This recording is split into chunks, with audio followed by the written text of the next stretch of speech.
Naawaten dagiti Manalon dagiti paay nga tulong ti gobyerno probinsyal iti Panay-Doulo ni Gobernador Macho Marcos Manotok kas osarenda iti first cropping season.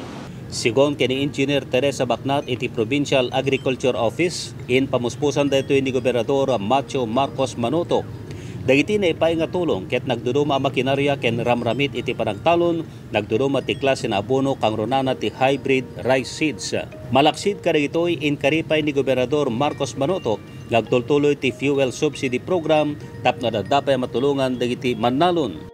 And also I'll add sa Agri, we also had yung fuel subsidy natin, no, in partnership also with NFA.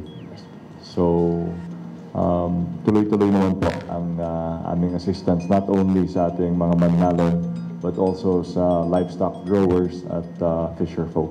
Ti agrikultura ti maysa kariti kang runan nga ipapayan ti atensyon ti administrasyon ni Gobernador Marcos Manotok. Manipo na mismo ti Provincial Capitol, Tony Casimiro, nagipadamag. Narimat nga napaap, intay amin, maragpat.